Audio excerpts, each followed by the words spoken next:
Merci d'être avec nous sur Gabon 24 pour cette édition spéciale qui reçoit une personne spéciale, oui, en la personne de Madame Josepha Loréel Correa Sacco. Elle est commissaire en charge de l'agriculture, du développement rural, de l'économie bleue et de l'environnement durable à l'Union africaine. Merci d'avoir accepté notre invitation. Merci de m'avoir invité aussi et de me donner l'opportunité de partager nos expériences avec Gabon 24. Voilà, vous participez à cette rencontre de Libreville sur le climat qui a débuté le 29 août dernier et qui se poursuit jusqu'au 2 septembre. Un moment important pour l'Afrique, certainement, qui attend toujours que les grandes puissances prennent leurs responsabilités devant l'histoire en ne restant plus figées face au manque de financement, mais en répondant effectivement aux problématiques de l'Afrique. Déjà, nous dire quelles sont les attentes de l'Union africaine à l'entame de ce programme ou du début à la fin. Quelles sont les attentes véritables? Et pour ces assises, nous attendons vraiment que l'Afrique se réunisse et l'Afrique identifie les problèmes. Quels sont les problèmes qu'on peut poser et aller de la même voie vers le partenaire pour faire la pression sur leurs engagements de la COP 15 à Paris. Donc nous tenons à ça parce que nous savons qu'aujourd'hui, plus que jamais, le rapport qu'on reçoit, tel le panel international sur le changement climatique, la Banque mondiale, ils nous disent que le problème de dérèglement climatique, ça va s'accentuer. Et si on ne fait rien aujourd'hui, ça va être pire. Et on le voit déjà, et on le vit déjà. Nous avons beaucoup de problèmes sérieux avec le climat. Quand on regarde le secteur agricole, la sécurité alimentaire, elle est impactée par plusieurs chocs. Le conflit en Afrique, le changement climatique en Afrique, on a eu la phase depuis 2020, la Covid, la pandémie de la Covid, et maintenant la guerre de l'Ukraine. Donc sur ça, et puis on a connu aussi des cyclones. Par exemple, on a eu le cyclone Haïdaï en 2000 au Mozambique, 2019 au Mozambique. On a eu le cyclone Haïdaï au Mozambique, Zimbabwe et Malawi. Ça détruit, ça a tué les vies des communautés qui vivent dans ces zones-là, à Cabo Delgado, en Namibie et à Harare. Donc nous disons que le choc climatique, c'est vraiment tous les jours en Afrique. Des inondations, la sécheresse. Donc, il est important que nous mettons en opération les engagements qu'on avait pris sur la COP 15. Nous avons la COP 21 en 2015 à Paris. Oui, 2015. Donc, nous avons déjà nos engagements sur l'adaptation et l'atténuation. Nous avons des engagements, nous avons d'ici les engagements de détermination et déterminante de nos États membres. L'Afrique, 44 pays ont soumis ce qu'on doit faire pour vraiment mitiguer les effets du changement climatique. Mais le problème central et la priorité de priorité, comme vous l'avez dit, c'est le financement. Donc nous tenons à continuer à persévérer avec nos partenaires du Grand Nord pour qu'ils puissent vraiment faire des efforts sur les engagements qu'ils ont pris lors de la COP 15. Nous étions en 2015, nous sommes en 2020. La COP 21 plutôt, voilà, c'est 2015. Nous sommes en 2022, oui, c'était la COP 21, mais en 2015. Merci Madame Sacco de nous l'avoir rappelé. Aujourd'hui, est-ce que l'Union africaine est encore au stade d'identification des priorités à l'heure où les changements climatiques sont réels et que l'Afrique paye le lourd tribut sans que personne ne s'en émeuve?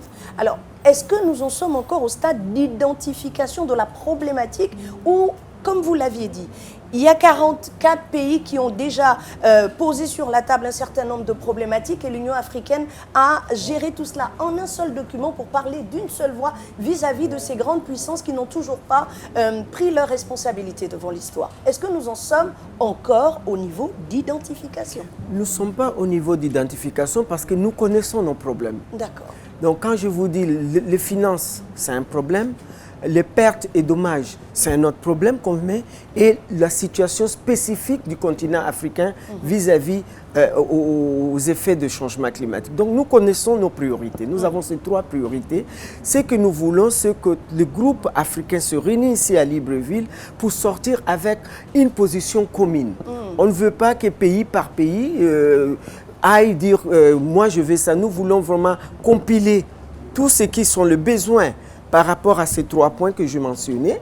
Et quels sont le point, et puis on vient avec un communiqué final, et voilà, ça, c'est ce qu'on va mettre sur la route. Vous parlerez au nom de l'Afrique. Voilà, nous avons un président oui. Voilà, on parlera au nom de l'Afrique à travers le président Macky Sall. C'est le président actuel de l'Union africaine. Donc c'est le président qui va présenter la position commune lors de la COP 27. Quel résultat vous attendez vis-à-vis de ce positionnement, vis-à-vis des personnes qui vous entendront? L'Afrique peine à parler d'une seule voix. Les organismes internationaux, l'Union africaine notamment, qui je le rappelle a été fondée en 2002 pour prendre le relais de l'OUA, peut nous aider à comprendre aujourd'hui. Qu'en est-il réellement? L'Afrique peine à parler d'une seule voix et on a rarement vu l'Union africaine prendre position aussi de façon drastique devant l'incapacité des autres à répondre aux problématiques de l'Afrique. Alors qu'est-ce qui va changer aujourd'hui avec cette position de Macky Sall, le Sénégalais? C'est pour cela qu'il est bien d'appeler toutes les parties prenantes, la société civile, tout le monde est ici. Donc à partir d'ici, on va sortir avec des recommandations. Ces recommandations seront analysées lors du Conseil de ministres au Sénégal, à Dakar, le mois prochain, déjà du 12 au 16. Nous serons à Dakar pour le Conseil de ministres, le ministre de l'Environnement. Et de là-bas, on a une position commune. Tout le monde est d'accord. Et puis après ça, on va à New York pour présenter la position commune à nos chefs d'État. Parce que nous avons le comité de chefs d'État sur le changement climatique. Et elle est présidée par le président du Kenya. Le président du Kenya, c'est lui qui a la présidence de ce comité. Donc, à partir de là, quand le chef d'État valide, c'est la position commune de l'Afrique. Très bien. Et puis, le groupe de négociateurs prennent ça pour aller négocier avec les autres parties. Et justement, le groupe de négociateurs s'est réuni ce matin à Libreville. Les ministres de l'Environnement sont actuellement pour parler. Qu'attendez-vous de cela, concrètement? Qu'attendez-vous de cela, de cette rencontre? Cette rencontre est importante parce qu'il faut avoir vraiment une orientation. Et les groupes de travail ne peuvent pas prendre les orientations des agences des Nations Unies. Il doit prendre des orientations de l'Union africaine, parce que c'est un groupe africain de l'Union africaine, et ce sont les États membres de l'Union africaine qui ont composé ce groupe.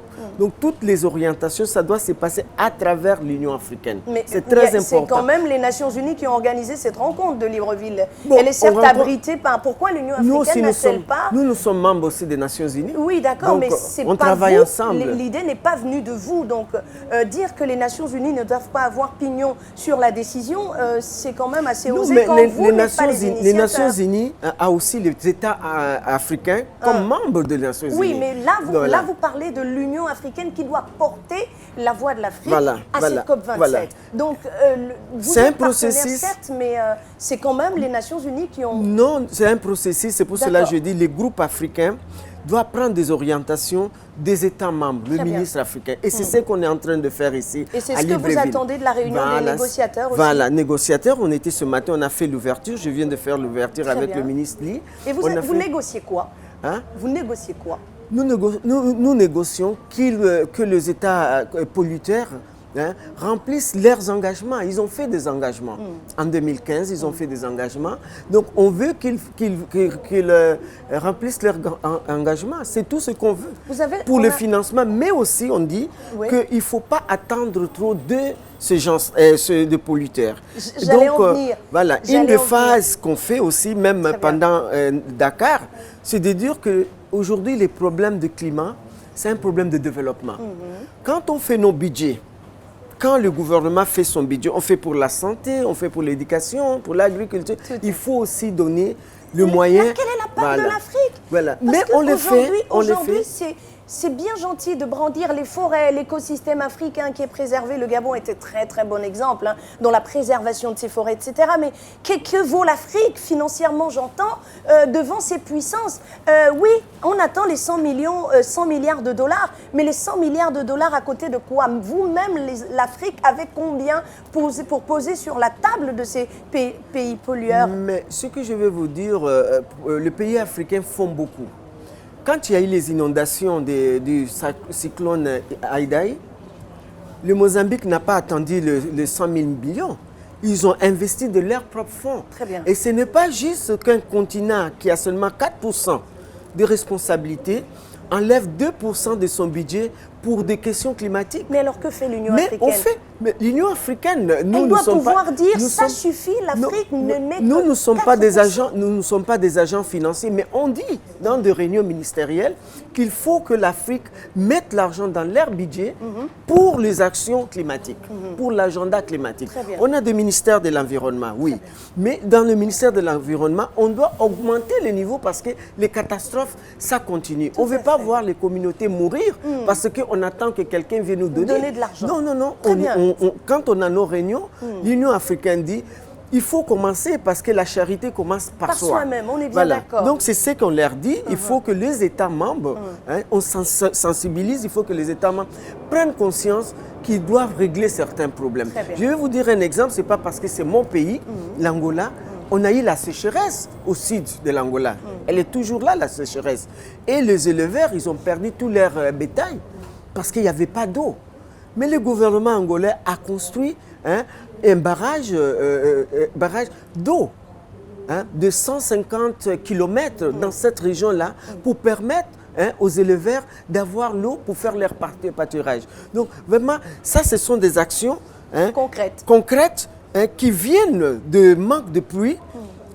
Et on a fait l'adaptation. On a adapté ces communautés à ça. Les Gabon ici, vous faites la préservation et tout. Ce sont de bons exemples. Il y a comment on appelle, le marché du carbone. Vous le faites, c'est un de ces pays qui est déjà dans le marché de carbone. Et qui veut encourager les autres. Donc c'est pour cela qu'on dit qu'on n'a pas les bras croisés, on ne peut pas se croiser les bras parce que les gens doivent nous respecter. Tout à fait. Maintenant, parlant de respect, et parlant de respect, vous venez de me tendre une perche, et généralement j'aime les perches tendues. Madame Sako, l'Afrique a une force qu'elle ne maîtrise peut-être pas. Vous n'émettez que 4% des émissions de gaz à effet de serre. 4%, c'est le poids de l'Afrique dans ce domaine. Est-ce qu'il n'est pas temps, au sortir de cette rencontre de Libreville, de non pas harmoniser les positions dans les livres ou sur le papier, mais harmoniser réellement la position en disant à ces pays pollueurs, nous n'acceptons plus, sans qu'il y ait véritablement négociation de gré à gré. Parce que depuis la COP21, jusqu'à ce jour, ce sont des conférences interminables. Ce sont des recommandations à non plus finir, mais rien de concret. Est-ce qu'il n'est pas temps pour vous, au sortir de cet échange de Libreville, la suite à New York, devant les chefs d'État, de dire l'Afrique n'accepte plus tant que les pays pollueurs ne mettront pas la main à la poche pour finalement mettre un terme à ces effets du changement climatique qui impactent le petit paysan africain? Est-ce qu'il n'est pas temps? Est-ce que l'Union africaine mesure la force qui est la sienne en tant que porte-parole de l'Afrique? Je suis d'accord, nous sommes en train de nous préparer pour ça. Et là, je félicite vraiment le pays hôte qui va abriter la COP27, que la République arabe de l'Égypte. On fait des débats déjà. Il y a des dialogues qu'on fait avec la communauté civile, les ONG africains et tout. Il y a des débats pour vraiment mettre fin à ça. Et nous disons que la COP27 à Sharm el-Sheikh ne doit pas être une COP comme les autres. Et on appelle ça la COP de l'Afrique et la COP de l'action. Implementation, implementation, implementation. Action, action, action. C'est pour cela, nous, au niveau de la COP à Sharm el-Sheikh, la COP 27, nous avons demandé un pavillon, le pavillon Afrique. Et nous allons montrer des cas, ce qu'on fait. Parce qu'on fait. On n'est pas rien. C'est que je parlais de l'Angola, le barrage qu'on a fait. Et il y a beaucoup de pays qui donnent 2% de leur budget dans des actions climatiques. Quand il y a de sécheresse, on est en train de travailler sur le problème de lac Tchad, par exemple. Le lac Tchad est en train de diminuer de sa puissance. Et on est en train de travailler entre les Africains. On a convoqué un sommet à Abuja. Le chef d'État était là et on a dit voilà le problème de lac Tchad. Et c'est ça qui amène l'immigration de nos jeunes vers la Méditerranée. C'est ça qui amène l'insécurité, le terrorisme de Boko Haram. C'est à cause du problème d'eau. quand il n'y a pas d'eau, les gens vont et ces groupes terroristes, ils voient les gens qui sont vulnérables, facilement ils peuvent les recruter et les encadrer. Donc on fait beaucoup de nos propres sorts, sinon toute l'Afrique allait mourir. On a des inondations partout. Sauf que sur la balance, les actions de l'Union africaine ne sont pas très visibles. C'est pour cela que je dis merci beaucoup pour l'opportunité que Gabon 24 me donne pour aussi disséminer, parce que c'est vrai, notre faiblesse, c'est le manque de communication. On ne communique pas assez, hein, mais on doit commencer à communiquer parce qu'il y a beaucoup de choses qui sont faites. Par exemple, l'autre exemple, au niveau même du siège à Addis Abeba, lors de ce cyclone Haïdaï qui nous a vraiment choqués, et à l'Union, nous avons l'unité de Disaster Risk Reduction, on dit de la réduction de la catastrophe. Hein, on a une unité, mais on n'avait pas de moyens pour pouvoir travailler. Et je me suis mobilisé avec l'OTAN, parce qu'il m'avait invité pour aller voir le nexus entre l'environnement et la sécurité, et la paix et la sécurité. Donc je suis allé en Italie et je me suis j'ai sollicité de nous appuyer au niveau d'un système d'alerte précoce pour informer nos États membres. Et ça m'a été conçu. L'Italie nous a financé. Maintenant, aujourd'hui, on a un centre comme ça, qu'on revoit les prévisions et on alerte nos États membres. Quand il y a une catastrophe, s'il y a comment on dit, des altérations climatiques et tout, on avise les États. Tout le mois, nous faisons des rapports, on envoie ça aux ambassadeurs, nos représentants permanents, pour dire voilà l'État, pour pouvoir se prévenir du risque qui vient. Surtout les communautés qui y sont. Pour enlever les gens qu'on a quand il y a une prévision. On le fait déjà. On voit qu'il y a des actions qui sont menées, mais c'est toujours pas assez. Est-ce qu'aujourd'hui, quand vous regardez dans le miroir de l'avenir, vous pensez que l'Union africaine peut contraindre les pays pollueurs à respecter leurs paroles aujourd'hui? Est-ce que vous pensez qu'on en est là? Est-ce que vous pensez que malgré tout ce que l'Afrique fera ou dira pendant la COP, l'Union africaine qui portera sa voix a aujourd'hui des mécanismes concrets pour faire plier les Chines côté pays pollueurs? Non, je ne crois pas. Non. Je ne crois pas parce qu'ils n'ont pas la volonté. Tel qu'on a vu avec la guerre de l'Ukraine, le montant qu'ils ont mobilisé. Et pour l'agenda climatique, il n'y a rien. Donc, je ne crois pas, on ne peut pas compter sur eux. C'est nous-mêmes, nos gouvernements, nos États doivent se prendre en charge. C'est-à-dire? On doit se prendre en charge. C'est-à-dire? Par nos moyens propres. L'Afrique a beaucoup de moyens. Où est-ce qu'on les trouve, les moyens, puisque l'Afrique a déjà on a tous les ressources. Tous les problèmes. Mais les ressources, vous les vendez à ces pays pollueurs. Alors, où voulez-vous Mais le revenu de ces ressources qu'on vend, on doit bien planifier. On doit refaire. C'est la solution palliative? C'est une solution durable. Parce que si on priorise les actions climatiques et on le met dans nos budgets, on va régler le problème comme on est en train de régler le problème de l'éducation, le problème de la santé. Ça aussi, c'est un problème de développement. Donc, c'est ça qu'on est en train de lutter. Parce que même au niveau de l'agriculture, que c'est un secteur que je contrôle, le chef d'État avait dit qu'il faut contribuer 10% du budget doit être attribué au secteur agricole. Ça, c'est la déclaration de Malabo, de Maputo. La déclaration du chef d'État. Très peu de pays le font. Mais nous, on continue à faire le plaidoyer.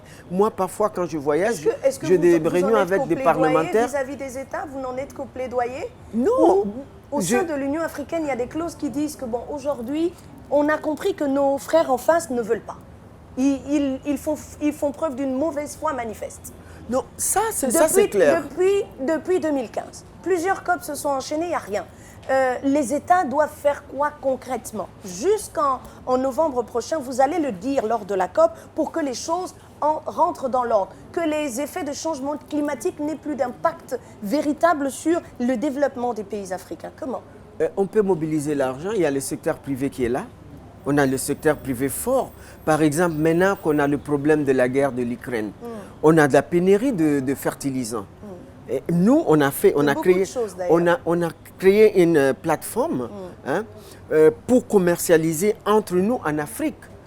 avec les banques régionales. Nous avons la Banque africaine de développement et Qui nous fait avons énormément. et nous avons la banque Afreximbank, la banque d'import-export. Donc on a ouvert une plateforme, ça il y a 3 semaines, et on a invité le secteur privé, comme les Dangote et tout, ils sont venus, ils sont en train de donner, voilà les solutions.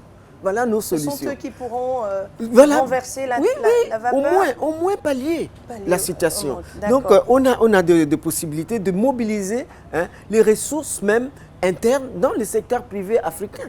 On a ça donc... Vous y croyez? Je crois parce qu'on voit les effets. On a vu pendant la Covid... Et qu'est-ce que ce secteur attend? Parce qu'on l'a vu pendant la Covid, l'aide est quand même venue de l'extérieur aussi, Madame Sako. Mais il y a le secteur privé aussi qui a contribué. Oui, beaucoup, mais à quelle hauteur, à quel pourcentage? Beaucoup. Il faut qu'on soit un peu réaliste. Il y a beaucoup de pays... l'Afrique peut lutter contre les changements climatiques? Là est la question. L'Afrique, comme nous ne sommes pas des grands pollueurs, on peut lutter à travers l'adaptation, des programmes d'adaptation. D'accord. Voilà. Quand est-ce que l'Union africaine va les implémenter? Mais ça y est déjà, oui, ça existe. L'initiative, même l'initiative africaine de l'adaptation, c'est son Excellence le président Ali Bongo qui est le coordinateur. Et ça existe, on fait déjà beaucoup. Et on a aussi beaucoup de soutien du Maroc. Très bien. Voilà, pour ça. Donc, il y a des actions qu'on fait, mais... l'Afrique, on est 55 pays. Donc nous sommes très nombreux. Certains pays sont vraiment pauvres. Quand tu prends un pays comme le Burkina Faso, le pays de Sao Tomé et Principe, ce sont des pays pauvres qui n'ont pas accès. Donc il revient aux pays qui ont plus de moyens parce qu'on était à Malabo. On était à Malabo et on a fait une conférence de plaidoyer pour le problème humanitaire à cause de problèmes même de catastrophes naturelles, des conflits. Et on a mobilisé dans une journée. Nos chefs d'État ont mobilisé 150 millions de dollars pour l'humanitaire. Ça veut dire que c'est une volonté politique désormais. C'est ça. Mais nous, on doit continuer à faire ce genre d'activité pour faire. Par exemple, à Sharm el-Sheikh, qui sortent des choses qui ne servent à rien. Sharm el-Sheikh, nous avons élaboré un document juste après la Covid, pendant la Covid, sur les réponses de la récupération économique dans notre continent, sur les questions de l'environnement. Et ce dossier-là, cette stratégie existe déjà. Ça a été approuvé au mois de février. Mais est-ce que vous ne vous rendez pas compte de tout ce que vous me dites? C'est il y a des stratégies, il y a des choses qui sont faites. C'est toujours pas des résultats. Mais la Covid, c'était hier. La Covid, c'était hier. On est toujours oui, dedans. OK, mais on a élaboré déjà les documents, c'est un processus. On vient d'élaborer les documents, on vient de donner à nos chefs d'État pour adopter les documents. Qu'ils se réunissent Non, mais bien sûr, Macky Sall et ses pairs se réuniront et puis ils vont choisir le moment opportun. Mais on ne peut pas dire à un chef d'État, viens implémenter. ici, parce qu'il doit se réunir dans cette plateforme. Mais pendant ce temps, l'Afrique souffre. Non, madame, ce que j'ai envie de vous dire aujourd'hui, c'est que l'Afrique a besoin de réactivité. Voilà, on en est là. Cette réunion de plus, pourquoi? Quel résultat? Sharm el-Sheikh, une COP supplémentaire dite, entre guillemets, COP de l'Afrique, pour quel résultat? Madame Sako. Non, pour des résultats concrets pour financer la muraille verte, par exemple. En fait, on a fait beaucoup. Oui, mais à quel niveau se situe le projet d'ailleurs? Aujourd'hui, au niveau de Sahel, la muraille verte, c'est un bon exemple. Et ça nous a servi d'aller avec la muraille verte dans l'Afrique australe. Et même avant-hier, on a eu un événement ici sur l'état d'avancée de ce projet de la muraille verte dans l'Afrique australe. Donc l'Angola, la Namibie, l'Afrique du Sud pour le problème de la sécheresse. Donc on fait, là on a le siège en Éthiopie, la muraille verte, le propre gouvernement a pris la muraille verte comme exemple et sont en train de planter des trucs. Que pensez-vous par exemple du projet du Gabon de mettre sur le marché international des crédits carbone? Moi, je pense au niveau africain, c'est une très bonne idée. Parce que l'Union africaine n'amplifie pas, ne soutient pas? On soutient. Non, mais à travers une formation peut-être des autres pays ou un plaidoyer dans les autres pays pour que cette idée prenne corps en Afrique. On travaille déjà dans ça. D'accord. On fait des workshops, des sensibilisations. Non, workshops pour formation. D'accord, formation. Des ateliers de formation parce que nous, on veut voir aussi clair ce marché de carbone. Très bien. On veut avoir clair parce qu'on ne peut pas engager nos États d'aller dans quelque chose qui ne connaissent pas quels sont les avantages. Par exemple, le Gabon va servir d'un projet pilote. Et on demande aussi de l'autre côté, les acheteurs de ces carbone, d'être transparent dans ce processus. D'accord. Hein, et on veut que ça soit un processus gagnant-gagnant. D'accord. Les Gabon gagnent, de l'autre côté on gagne. Voilà des exemples parce que beaucoup de pays ne sont pas sûrs Oui, parce de que ce l'Union marché de africaine carbone. peut-être ne joue pas son rôle de maman. On joue notre rôle. Je suis la maman, donc vous devez faire ci. Nous devons tous faire ça pour le bien de la famille. La joue famille notre rôle. africaine souffre de tous les maux. Est-ce que l'Union africaine joue véritablement son On rôle? joue notre rôle. Et en guise de mot de la fin, nous en sommes à 2 mois de la tenue de la COP27. Non, on a Quelle beaucoup sera fait. la position officielle de l'Union africaine? L'autre position officielle, c'est que ça soit la COP des actions, pas la COP de paroles, de débat, non. De débat, on peut avoir des concertations, mais pour mettre notre position vraiment sur la table. Nous avons déjà la position commune sur les énergies. On nous dit qu'on doit être zéro émetteur.